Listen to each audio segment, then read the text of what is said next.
welcome to Dev Huddle.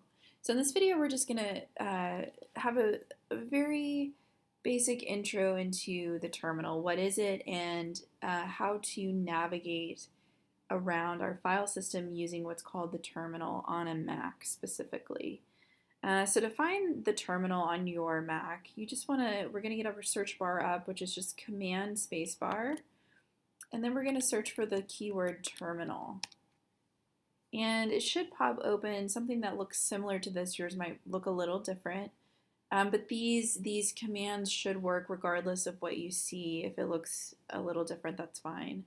So first thing we want to cover is why the terminal. Why would we want to use this on our Mac as a developer?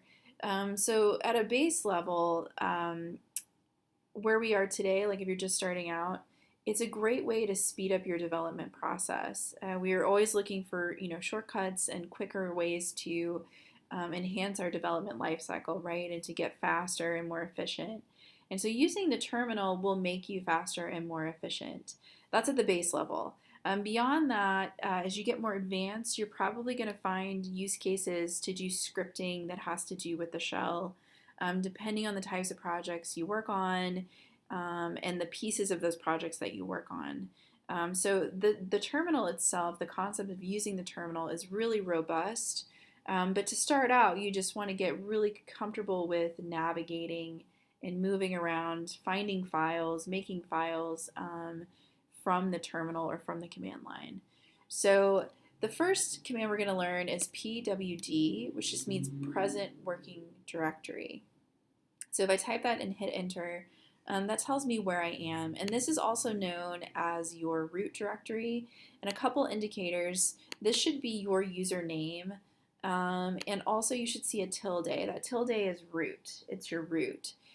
So those are both indicators that you are in your root directory, which is where we want to be. And again, by default, that's where you should be when you first open a new terminal window or terminal session. And now, simple command ls means list.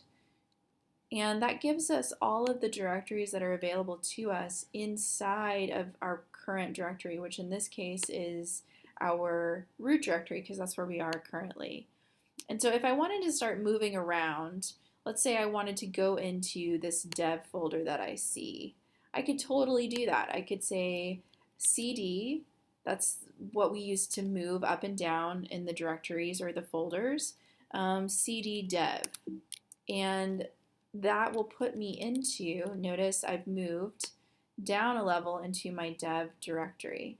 And if I type ls for list, now I see the folders or the directories that are available to me inside of the dev directory.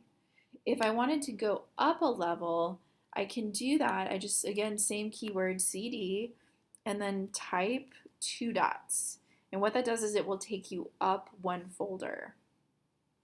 So now if I type pwd, I'm back in my root folder. So we went up one level. So I left my development folder and went up one level to my root. Same token, again, I can use cd and the name of a folder to go back into a folder. So we want to go back to dev, and then beyond that, I want to actually go a little further. I want to go to test folder. So we're going to go 2 levels in, which we can do in this fashion, or you can go down one at a time if you prefer.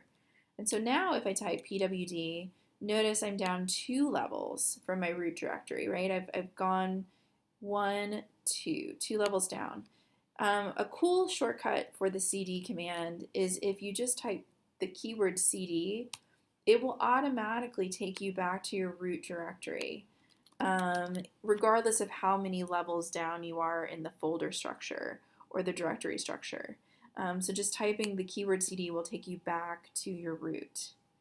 And one final command we're going to learn in this video is history. So if you type history, what's cool about it is it gives you all of the commands you've typed in your terminal window.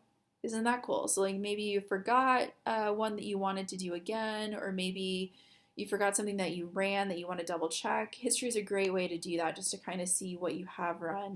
You can also use a search functionality if you type history. This is called a pipe. It's just a straight up and down line. It's available on the keyboard above the return key. And then you're going to want to use the keyword grep and then whatever term you want to search for. So let's search for CD since we've been talking about CD. Cool. So that command that I just typed returned all of my history, all of the terminal commands that I've typed that use the word CD. Isn't that cool? So to wrap up what we've talked about today, we have figured out how to open our terminal, right? We just search for terminal on our Mac. We figured out how to understand what our current working directory is with pwd. We understand the concept of the root directory and the ways to find it, ways to know that we're in our root directory. We can use the keyword CD to move up and down to different folders or directories on our computer. And we can use the keyword history to view all of our commands that we've typed within our terminal window. So one last piece just to show you. I'm going to make sure I'm in my my root directory, and I want to show you again, this is what's in our root directory, right? How that correlates to visual things that you use on your computer probably today. So if we open Finder, which is it's probably the what you're using to navigate and to find things on your computer. It's called Finder. Notice the similarities. So in my terminal, in my root directory, notice I have a folder called applications, right, or a directory, and I have applications here too. Desktop, I have desktop, documents, documents, downloads, downloads, right? Dropbox, Dropbox, library, movies, music, pictures. We have all of those, right? Like potentially here. They could be connected as well. So again, just to show you, the terminal is a way to speed up looking for, at a very base level, looking for files and folders on your computer. Be sure to like this video and comment below with any questions or feedback you might have. Also, be sure to subscribe to our channel to make sure that you know about upcoming videos. Thanks, and see you soon.